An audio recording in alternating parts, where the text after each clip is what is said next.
Clara took a deep breath as her car crossed the narrow bridge leading into the small coastal town where she had grown up.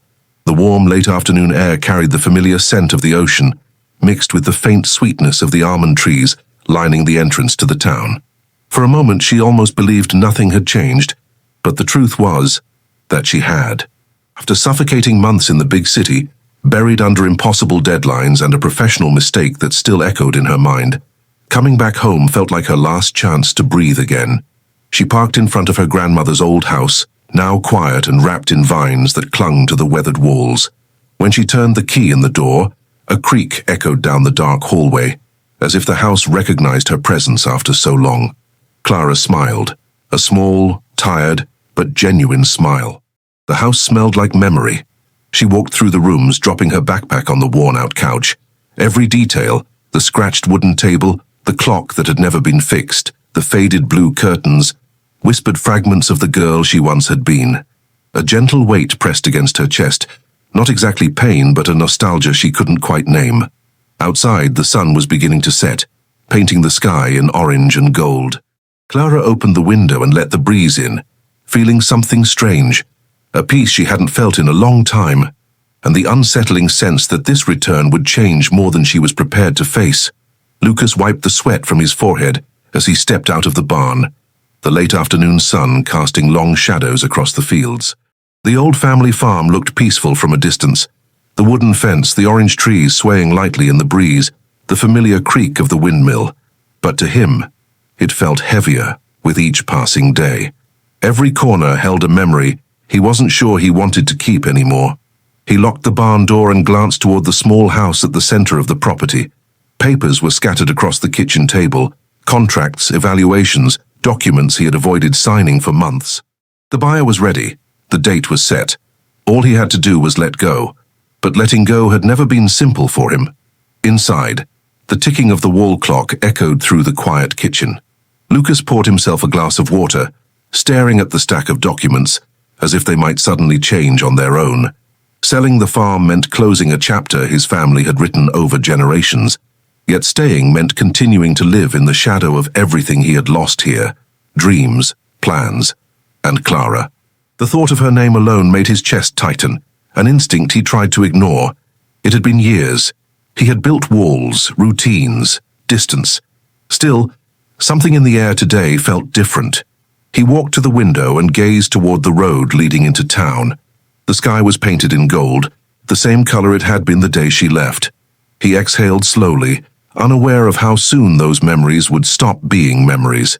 Clara decided to spend the next morning walking through town. She needed to feel the streets, the air, the calm of the place that had once been her anchor. The small shops, the bicycles leaning against the sidewalks, the gentle sound of waves in the distance. Everything seemed to welcome her like an old embrace. With a short shopping list in hand, she stepped into the corner market, the same one where she used to buy popsicles after school. The soft chime of the door announced her arrival.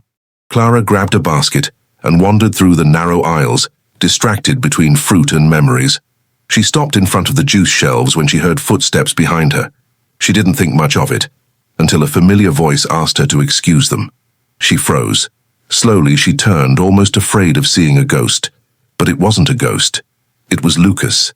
His eyes met hers with the same quiet surprise. For a moment, the world seemed to hold its breath.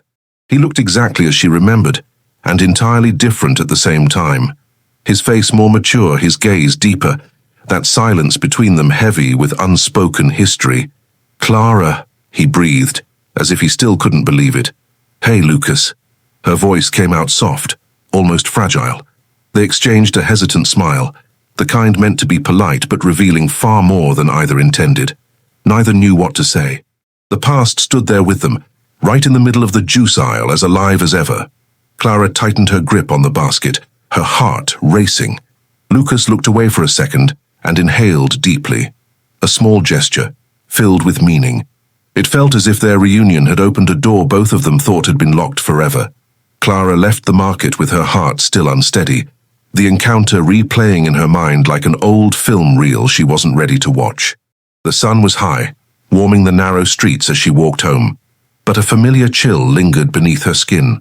the kind that came from memories she thought had settled long ago. Inside the house, she set the grocery bag on the counter and leaned against it, closing her eyes.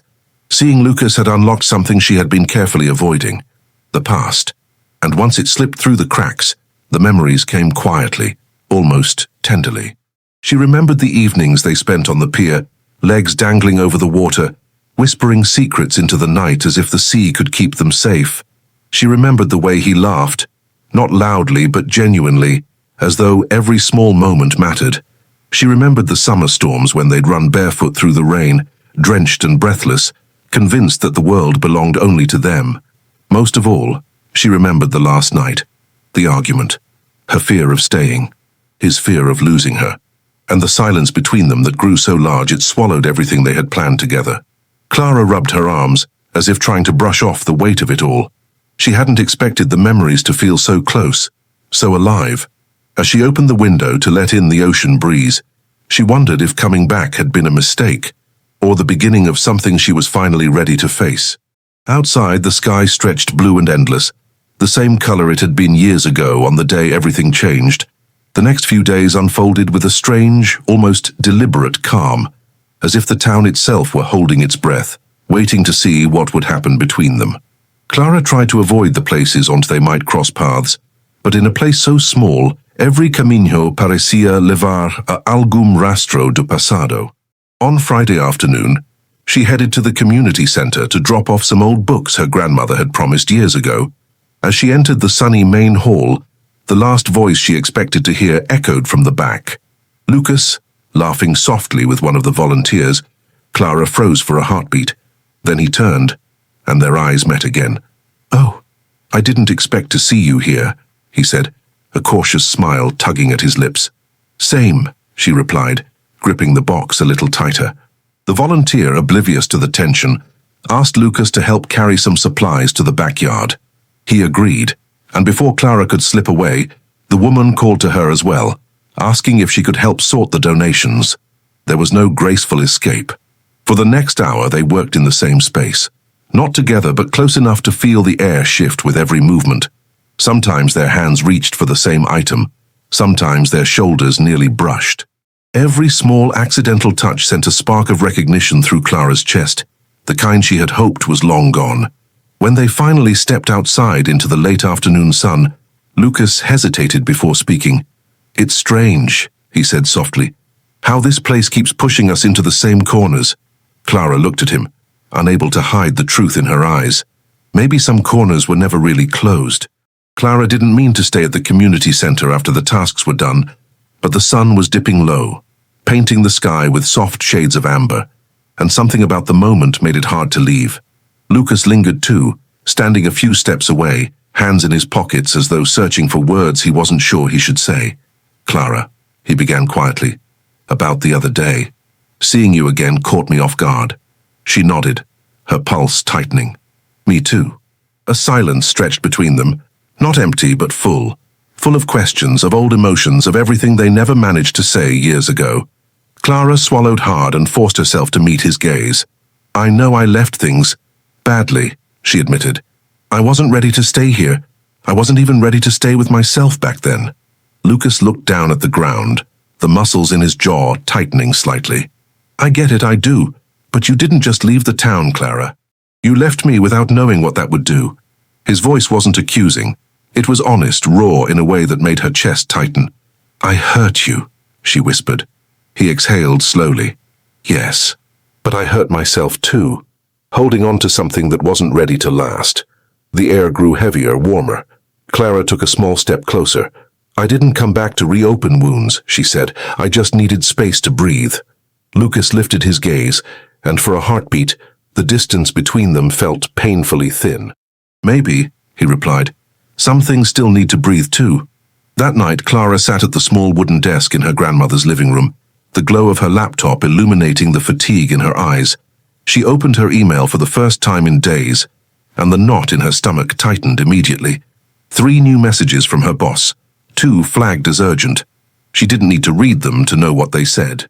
The mistake she had made at work, a rushed design revision that cost the agency a major client, had spiraled quickly. She had tried to fix it, tried to explain, but the pressure had swallowed her entire life. Coming back to the town had been less of a choice and more of a desperate escape. Clara closed the laptop, guilt pressing against her ribs. Meanwhile, across town, Lucas sat at the kitchen table of the farm, staring at the documents he had pretended not to care about. The buyer had emailed again, asking for confirmation of the final signature date. Lucas rubbed a hand over his face. Selling the farm meant freedom, meant leaving everything that reminded him of pain behind. But now Clara was back, and the timing felt cruel. He shoved the papers into a drawer as if hiding them could quiet the truth. Both of them carried secrets, not out of malice, but fear. Fear of being judged. Fear of being misunderstood. Fear of complicating something that already felt fragile. Neither knew how much these unspoken burdens would shape what came next, and neither imagined how close those truths were to spilling into the open. The weekend arrived with a soft breeze and a sky so clear it felt almost intentional, as if the town were quietly inviting Clara to breathe again. She accepted an invitation from an old neighbor to stop by the farm later that afternoon, a casual gathering to celebrate the beginning of summer. She didn't know Lucas would be there. Or maybe she did, somewhere beneath the excuses she told herself. When she arrived, the golden light of the late day spread across the fields, making everything look warmer, softer, almost suspended in time.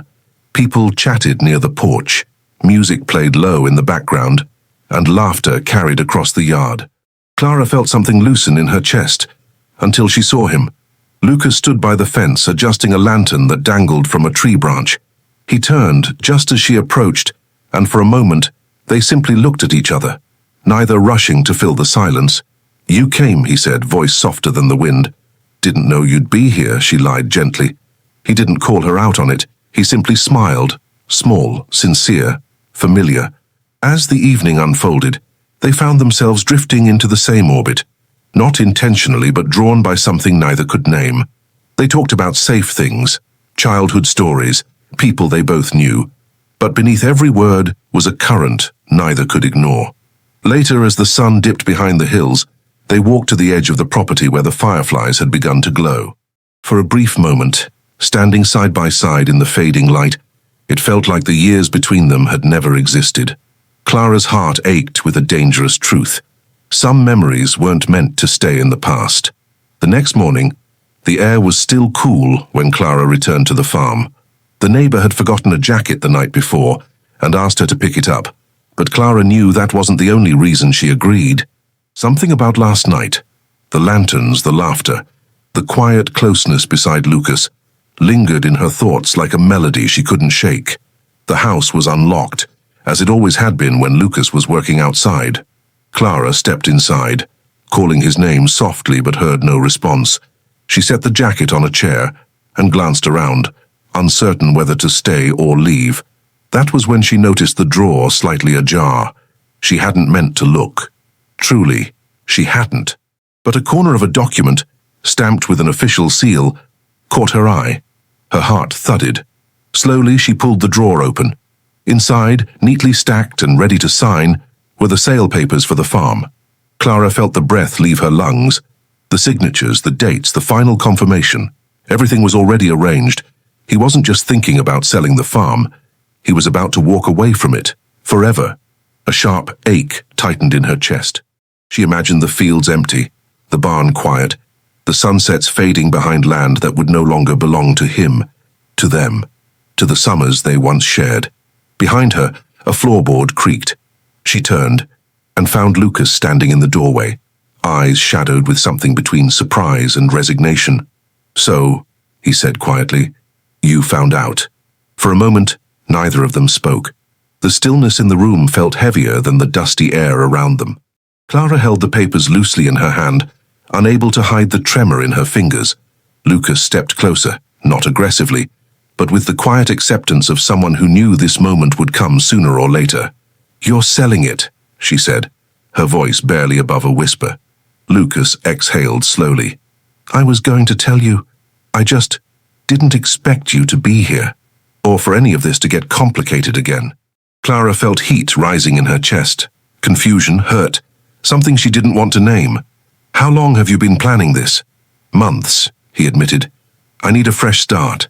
This place holds too much of everything, she faltered, including me. The question hung between them like a blade suspended by a thread. Lucas looked away, his jaw tightening. Clara, you left. I had to learn how to live without waiting for someone who wasn't coming back. And I came back now, she snapped, surprising even herself with the sharpness in her tone. I'm trying, Lucas. I'm trying to fix the mess inside my life. Lucas met her gaze, eyes filled with a storm he'd been holding back for years. Then don't make this about you. This isn't punishment, it's survival. A sting pressed behind her eyes, but she refused to look away. You think leaving everything behind will heal you? You think running back here will heal you? He countered. Silence cracked between them. For the first time, Clara realized the truth neither wanted to say out loud. They were both running, just in different directions. The hours after their argument settled over the town like an early dusk, heavy, muted, impossible to ignore. Clara walked back to her grandmother's house in slow steps, as if her body weighed twice as much as before. Every inhale felt tight. Every exhale felt like something slipping away. Inside, she sank onto the couch, pulling her knees close. The house was silent, but her mind wasn't. You think running back here will heal you? Lucas's words echoed in her chest, sharp and honest. She hated how true they were. She had run, from her failure, from her fear, from her own reflection. Coming back had felt like safety, but maybe it was only a pause, not a cure. Clara let her head fall back, staring at the old ceiling fan. If I'm still the same person who left, she whispered to herself, then what was the point of coming home? Across town, Lucas sat on the farm's porch steps, staring at the fields stretching into the horizon. The contract lay on the kitchen table behind him, the edges fluttering every time the wind pushed through the window. Selling the place had always felt like the logical choice. Practical, necessary. But now, logic felt small compared to the ache in his chest. Clara's voice lingered with him, softer than the breeze but impossible to ignore. He ran a hand through his hair. What am I so afraid of letting go, he muttered. The land or her? Both questions hung unanswered in the evening air, and in their separate silences they each realized the same truth.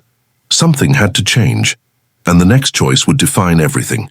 The morning of Lucas's planned signing arrived, wrapped in a quiet grey light, as if the sky itself hesitated to begin the day. Clara woke early, unable to shake the restless ache in her chest. She stood by the window, watching the waves roll onto the shore, each one a reminder that time moved forward whether she was ready or not. She knew what she had to do. Clara walked to the farm with steps that felt both heavy and certain. The fields were still, the air cool, and Lucas stood near the barn, staring at the horizon as if waiting for an answer only the sky could give. He turned when he heard her approach. No anger, no defensiveness, only a tired understanding. Clara, he said softly. I needed to see you, she replied, breath unsteady. Before you go through with everything. He nodded once, as though he'd been expecting her. For a moment, neither spoke.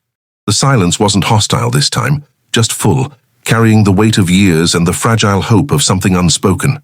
I came back because I was broken, she admitted. But being here, being near you, it made me remember who I was before the fear. Lucas swallowed hard. And I've been holding on to pain because it felt easier than risking anything again. They stepped closer. Lucas, she whispered, I don't know what the future looks like, but I know I don't want to keep running from what still matters. His eyes softened, the storm inside them easing. Then maybe we don't run anymore. The breeze shifted, warm and gentle. Lucas reached for her hand, slowly, as if asking permission. Clara didn't pull away. Their fingers intertwined naturally like a memory returning home. The contract waited on the table behind them, but for the first time, it no longer felt like an escape, only a choice. And as they stood together in the soft morning light, neither of them knew where the path ahead would lead.